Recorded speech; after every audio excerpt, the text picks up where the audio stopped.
आप सभी माननीय विशिष्ट जनों की जानकारी अनुसार ये सभी पब्लिकेशंस लोकसभा पब्लिकेशन काउंटर पर उपलब्ध होंगी, जिनकी सूचना आप सभी को बुलेटिन के द्वारा जारी कर दी जाएगी। अब माननीय राष्ट्रपति जी, आपसे करबद्ध अनुरोध है कि आप अपने ज्ञानवर्धक शब्दों से हम सभी का मार्ग प्रशस्त करें।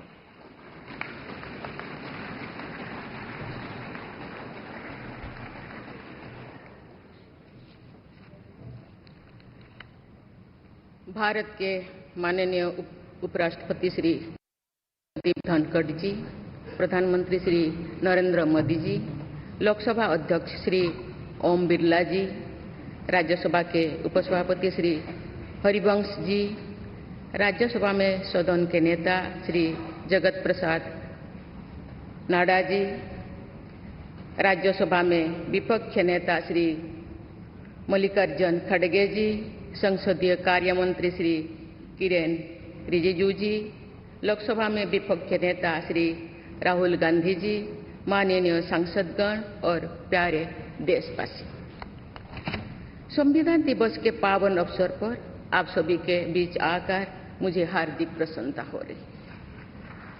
संविधान हमारे देश का सबसे पवित्र ग्रंथ है। आज हम सब एक ऐतिहासिक अवसर के भागीदार भी बन रहे हैं और साक्षी भी।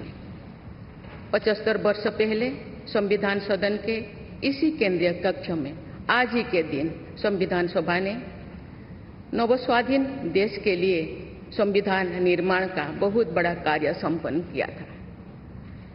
उस दिन संविधान सभा के माध्यम से हम भारत के लोगों ने इस संविधान को अपनाया, अधिनियमित किया और आत्मार्पित किया था। हमारे संविधान हमारे लोकतांत्रिक गणतंत्र की सुदृढ़ आधारशिला है। हमारा संविधान हमारे सामूहिक और व्यक्तिगत स्वाभिमान को सुनिश्चित करता है। आज कृतज्ञ राष्ट्र की ओर से मैं संविधान सभा के सदस्यों और कर्मियों को श्रद्धांजलि अर्पित करती हूँ।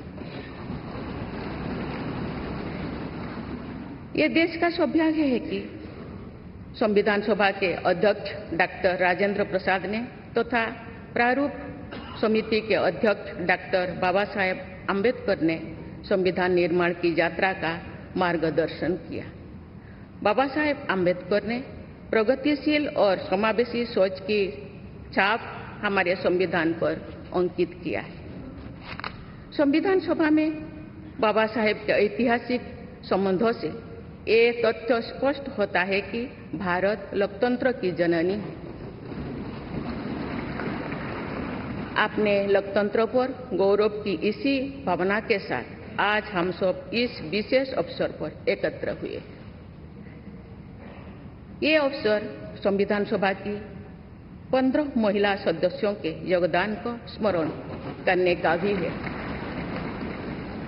हमें उन अधिकारियों के अमूल्य योगदान को भी याद रखना चाहिए जिन्होंने नेपथ्य में रहकर काम किया। उनकी कार्यनिष्ठा ने संविधान निर्माण की प्रक्रिया को सुचारू रूप से आगे बढ़ाया।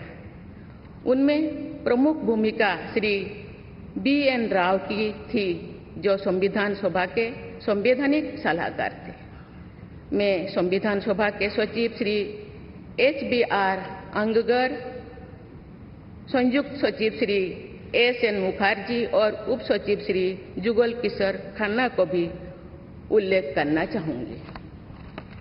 माननीय सांसदगण, स्वतंत्रता के 75 वर्ष पूर्ण होने पर मैं सभी देशवासियों ने आज़ादी का अमृत महोत्सव मनाया। आगामी 26 जनवरी को हम अपने गणतंत्र की 75वें वर्षगांठ मनाएंगे। इस तरह के समारोह हमें अब तक की यात्रा का अवलोकन करने और आगे की यात्रा की बेहतर योजना बनाने के अवसर प्रदान करते हैं। ऐसे समारोह हमारी एकता को मजबूत बताने की तथा ये दर्शाते हैं कि राष्ट्रीय लक्ष्यों को प्राप्त करने के प्रयासों में हम सब एक साथ हैं। हमारे स्वाधीनता संग्राम के दौरान अनेक महान विभूतियों ने हमारे राष्ट्रीय आदर्शों को रेखांकित किया था। हमारी संविधान सभा में हमारे देश की विविधता को अभिव्यक्ति मिली थी। संविधान सभा में सभी प्रांतों और क्षेत्र के प्रतिनिधियों की उपस्थिति से अखिल भारतीय चेतना को स्वर मिला था। संविधान सभा के वाद विवाद तथा सदस्यों के संबोधनों में हमें संविधान निर्माण की प्रक्रिया के साथ साथ अपने देश के बारे में गहरी जानकारी प्राप्त होती है।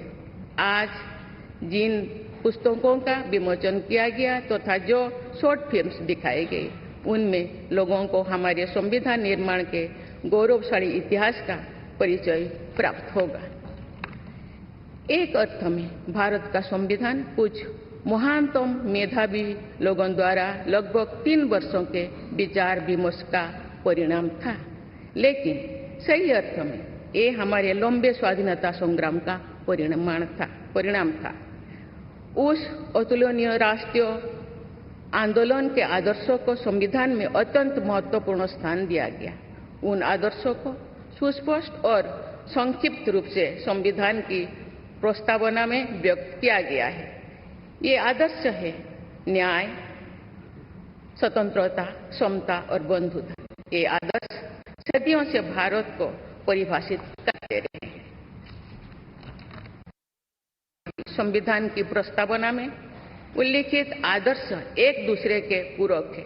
समग्र रूप से ये सभी आदर्श ऐसा वातावरण उपलब्ध कराते हैं जिसमें हम नागरिक को फूलते फलते समाज में योगदान देने तथा साथी नागरिकों की मदद करने का अवसर मिलता है। माननीय संसदगण, संविधान की भावना के अनुसार कार्यपालिका, विधायिका और न्यायपालिका का यह दायित्व है कि वे सामान्य लोगों के जीवन को सुगम बनाने के लिए मिलजुल कर काम करें। संसद द्वारा पारित किए गए अनेक अधिनियमों से जौन आकांक्षाओं को अभिव्यक्ति मिली है। देश के आर्थिक एकीकरण के लिए स्वतंत्रता के बाद का सबसे बड़ा टैक्स सुधार गुड्स एंड सर्विसेज टैक्स को के रूप में किया गया है। वर्ष 2018 में राष्ट्रीय पिछड़ा वर्ग आयोग को संवैधानिक दर्जा प्रदान किया गया है। वुमेन लेड डेवलपमेंट की सोच को यथार्थ रूप देना सामाजिक न्याय के संवैधानिक आदर्शों को प्राप्त करने के लिए अनिवार्य है। नारी शक्ति बंधन अधिनियम द्वारा हमारे लोकतंत्र में महिला सशक्तिकरण के एक नए युग की शुरुआत की गई है। दंड के स्थान पर न्याय तथा अपराध के स्थान पर सुरक्षा की भावना पर आधारित भारतीय न्याय संहिता, भारतीय नागरिक सुरक्षा संहिता और भारतीय साक्ष्य अधिनियम को पारित करके सांसदों ने आधुनिक सोच को अपनाने का प्रभावशाली परिचय दिया है। ऐसे अनेक अधिनियमों को पारित करने के लिए मैं सभी सांसदों की सराहना करती हूँ। पिछले कुछ वर्षों के दौरान सरकार ने समाज के सभी वर्गों, विशेषकर कमजोर वर्गों के लोगों के विकास के लिए अनेक कदम उठाए हैं। ऐसे निर्णयों से लोगों का जीवन बेहतर हुआ है तथा उन्हें प्रगति के नए अवसर मिल रहे हैं। गरीब लोगों का अपना पक्का घर मिल रहा है, बिजली, पानी, सड़क की सुविधा मिल रही है, खाद्य सुरक्षा और चिकित्सा सेवाएं मिल रही है। देश में बड़े पैमाने पर विश्व स्तर का इंफ्रास्ट्रक्चर बनाया जा रहा है। समग्र और समावेशी विकास के ऐसे अनेक प्रयास हमारे संवैधानिक आदर्शों को आगे बढ़ाते हैं। इस प्रयासों के लिए मैं सरकार की सराहना करती हूँ। उच्चतम न्यायालय के प्रयासों से देश की न्यायपालिका हमारे न्याय प्रणाली को और अधिक प्रभावी बनाने के लिए अनेक प्रयास कर रही है। न्यायपालिका विचाराधीन कैदियों को और जेल सुधार के विषयों पर भी कार्यरत है। हमारे देश में मूलभूत अधिकारों का दायरा समय के साथ विस्तृत होता रहा है।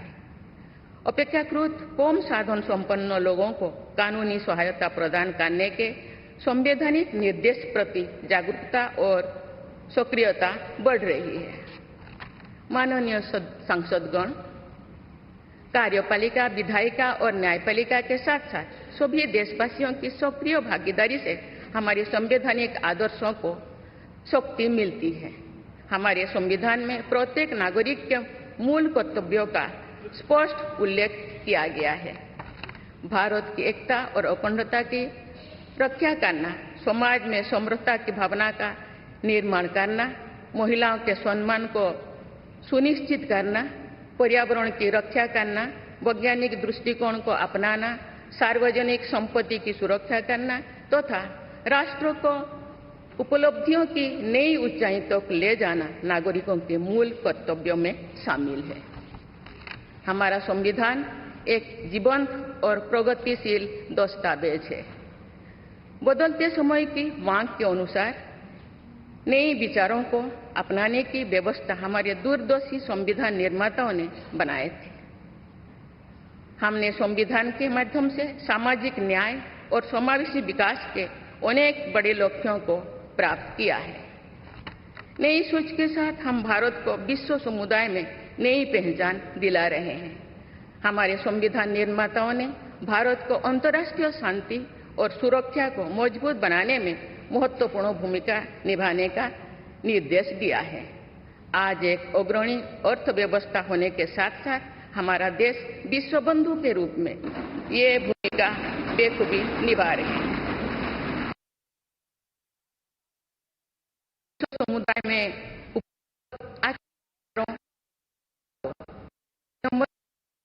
आत्मसात करने के लिए भी तत्पर रहते हैं। देश की जरूरतों के मुताबिक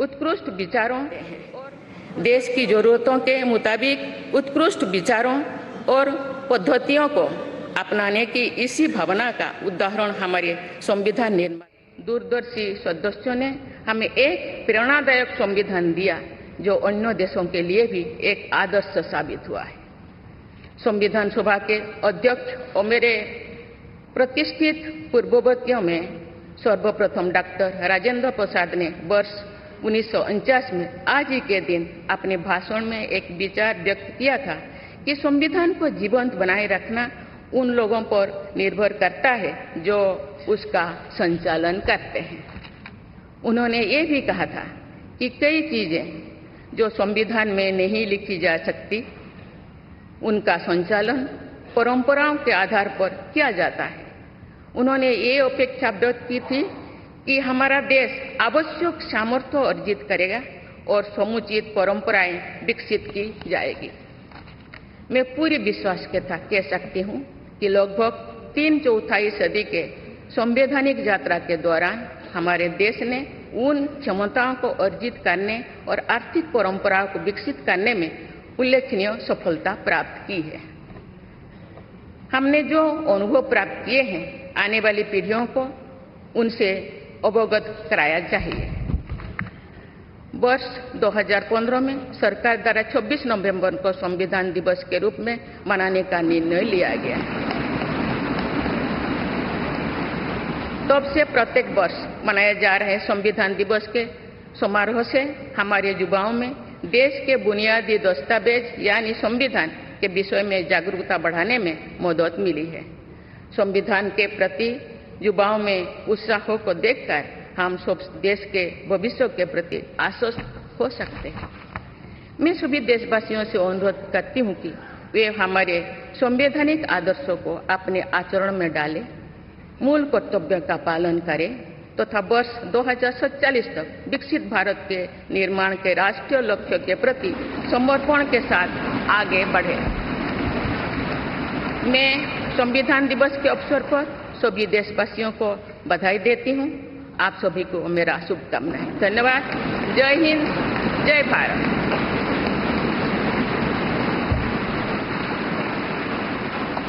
माननीय राष्ट्रपति जी, बहुत बहुत धन्यवाद।